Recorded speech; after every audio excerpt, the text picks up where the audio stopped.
neared its working depth minutes ago. He'd exited the floor hatch, taken a short ride on the guideway beneath it, then jumped clear and dropped toward the seabed.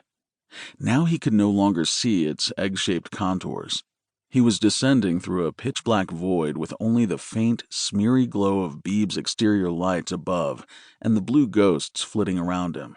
Bursts of luminescence emitted by various deep-sea creatures. They were like living fireworks, sparking and curling and braiding out in every direction. They had no pattern, no predictability. Without visual landmarks for reference, it was impossible to even guess their distance from him. The blue ghosts could be 10 feet away or 100 or 1,000. They were hypnotic, beautiful, and very dangerous if he let them become distractions. He shot a quick glance down at the bottom. He had 2 head mounts, a high-intensity LED underwater lamp on one side of his hat, and a digital video camera on the other. Both were powered by his umbilical lines and would run without interruption throughout the dive. The Digicam feed was streaming up to Rawl and the support crew on the Stalwart's deck, so they could inspect the site in real time. Below Zach, clear in the light beaming from his helmet, was the 30-foot-wide trench Stalwart's sea tractor had recently plowed into the sea bottom. The trench had yet to be backfilled by the tide, leaving its excavated center, where the cable was buried, lower than its margins. "I'm right above the cable trench," he said. "Eyes wide open." He wasn't expecting any problems. The site had been chosen for its geological stability. There were no underwater canyons, no slopes, no reefs or fault lines, just mud and gravel. The terrain, a flat, level expanse running off toward the Spratly Islands, China's dangerous ground. So named because that was where the aquatic terrain got rough.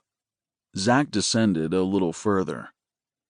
His augmented reality HUD said he was at exactly 273 meters, almost 900 feet, which put him just west of the exposed cable connection and about a mile upstream from the landing station at Palawan.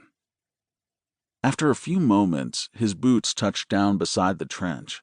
He hopped across the bottom, following its southern edge. His helmet's AR was a more sophisticated version of the dashcam system in his car, but not much.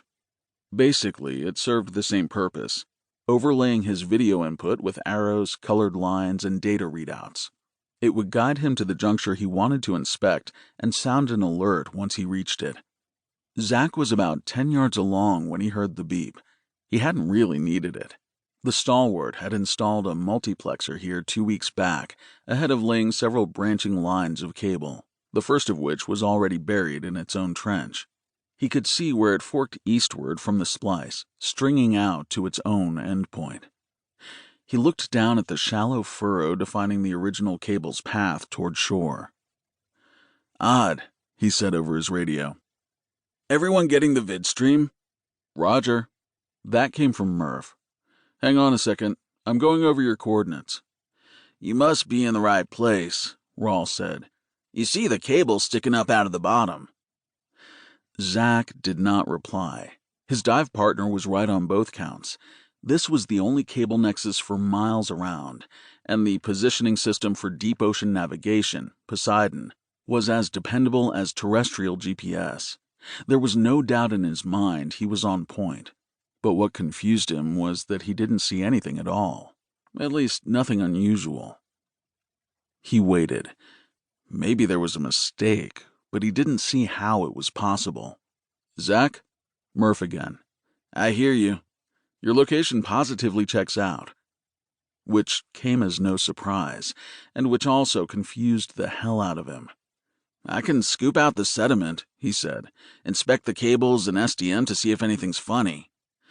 "Sounds like an idea," Murph said. "Give me a minute. Freed's on his way to control." Freed was Bill Friedlander, the dive team's project manager on the Stalwart. Calling him in was SOP. Everything had to be logged and subject to approvals. They would need his green light before digging up a segment of line.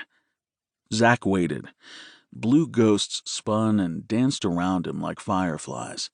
No one really knew why so many organisms down here emitted a glow.